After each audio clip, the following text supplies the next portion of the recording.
Hi, everybody. It's time for another Docktails, and we thought we'd bring you up to date on some things going on and talk about some of our videos that we've done. We thought we'd catch you up on what we're doing during the winter here. Here, another toast. Toast to winter. When we got to the northern end of Michigan, which is Sheboygan, on Lake Huron. And we're not anywhere near that in our videos yet. We're still trying to catch up. We had a number of things happen. One, the locks were closed in Chicago. Probably most of you know that. And they were opening, and just hundreds of boats had to get through the locks. Once they were closed to maintenance, and once they opened them, hundreds of boats had to get through. So all the boats were breaking into groups of 5 or 6, and they were being allowed through 5, 6 a day, maybe 10 a day. Plus the barge traffic. Which took a precedence over the looper traffic. Or recreational boats. So here we are. We're in Sheboygan. It's a good drive yet to just to get to Chicago. It's about another 300 miles, and it's the end of September. And by the last week of October, my daughter's getting married, and we had to be in Oklahoma for the wedding, which happened in the beginning of November. But we wanted to get there at the end of October and be able to spend Halloween with them. So we're looking at it and we're saying we've got about 3 weeks, and in 3 weeks we've got to go 300 miles, get to Chicago, get through the locks with whatever group it is that we have to get through the locks through, and then get through the Chicago River and the Illinois River, and get the boat to somewhere safe where we can dock it, and make sure that if we have a freak snow or a freak ice storm or something comes up, that the boat is safe from those kind of conditions. And we thought it just wasn't practical to try to do that. There were a couple of loopers that had given us names of marinas that they said were fantastic for if you need to leave your boat for a week or 2 or even a month. But the problem is that they were in Missouri, and we would have had to just race down Lake Michigan, and virtually travel every day, not stop and see anything. And everybody tells us how great cruising is on Lake Michigan when the weather is good. This is October, so the waves are all getting fairly large. Yeah, during that time, we're watching as the wave heights and the wind is just getting worse and worse, and we said this is we're going to miss one of the better parts of the loop, and it also probably wouldn't have been safe for us to try to do that. So we came up with a plan B, and we had there was a new Wallstrom Marina that was opening up in Sheboygan. So we did reach out to them to see if we could secure winter storage, and we were able to. And from there, we said, where do we want to spend winter? Because we didn't want to spend it in Buffalo. So which is where we're originally from. And we picked Florida. And so I then we just started researching places to live. And we ended up at this great little Airbnb in Orange City. And we've been here since December 1st. So that's it. So we've done a great side trip.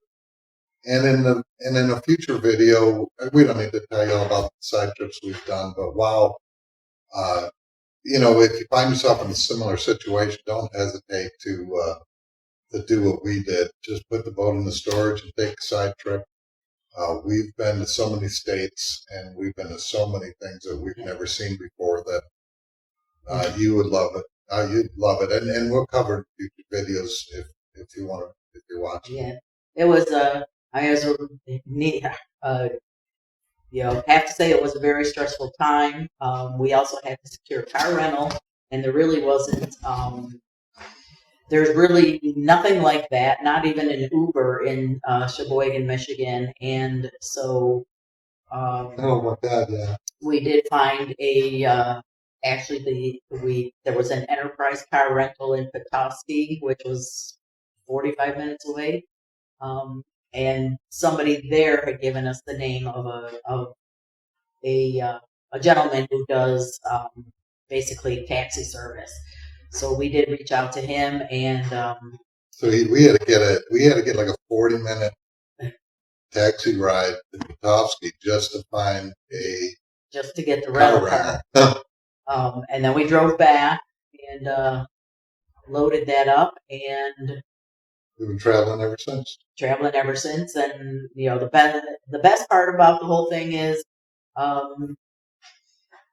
apart from being in Florida here in the wintertime, we got to see family while driving to Florida, and we got to actually spend a month in Oklahoma with our daughter and new son-in-law and grandson. So that was really awesome. Some things that'll be coming up when we get back to Sheboygan. We've got some new microphones, some lapel mics that we just came in, so that we can get some better audio on the videos when we're on the boat.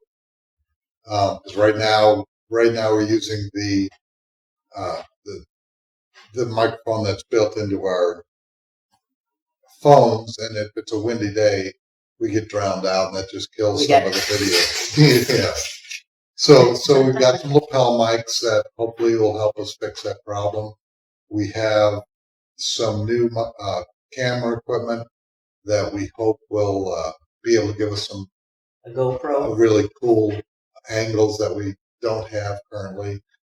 So that'll start coming into play after we return to Sheboygan in May and get back on the loop.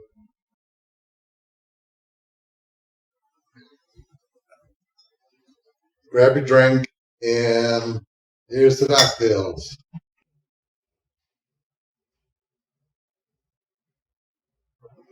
I have to pick my glass up with two hands because the base is too big and I can't hold it in one hand. So what we're drinking is, we're calling it a Tiki Lagoon. And if you're interested, we'll show you what we're drinking in another video. It didn't quite turn out exactly like appearance-wise like we wanted to, but it's absolutely delicious. First, we're going to talk about the Erie Canal. And before we get into all the problems, because we don't want the problems that we've had to cast a shadow over the great trip we had down the Erie Canal, because it really was amazing. And anybody who can do the bridge clearance of 15.6 or 5 sometimes, really should do the trip. So we did the entire Erie Canal. A lot of people will turn off and go the Trent Severn direction, but because we have family in Buffalo, New York, we decided we wanted to stop in Buffalo, New York, and have the opportunity to show off our boat a little bit, have a chance to celebrate what we're doing. So we took the entire Erie Canal. And I think on the bridges, what you have to look for, you have 15.6. But water levels can shift up and down, so you really want to give yourself a good margin. As you saw in our videos, we took our canvas down all the way. You also got to look out for things like, there's fishermen on these bridges, and if somebody got a fish hook caught and they tore it off, that fish hook could easily be hanging off of that bridge. Or in some cases, we saw construction where there was a canvas, and frankly, you don't know what's under that canvas. So you just got to be cautious. You got to make sure you're prepared for the low bridges. And other than that, wow, what a great time we had. We had those, it's not there now, but we had probably the best tans of our life going up to that canal with the top down.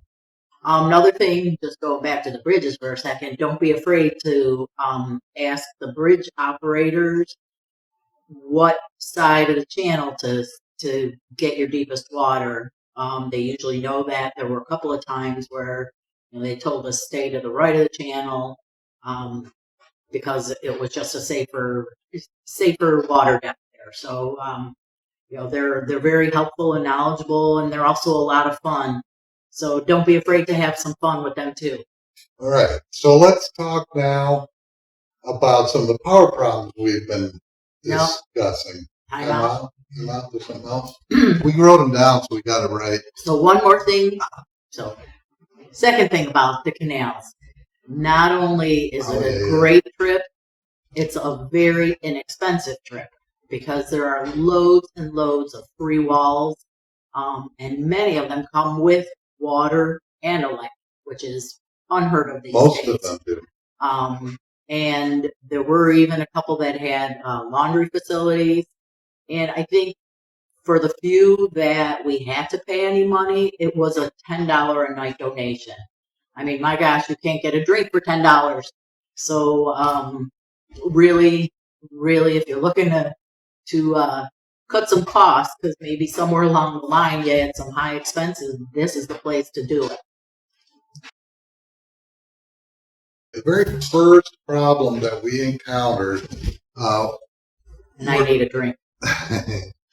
We were in Brewerton, New York, and we started having a water problem. And the water problem was that we would connect the shore city water to the boat, and then we weren't getting any water out of the taps.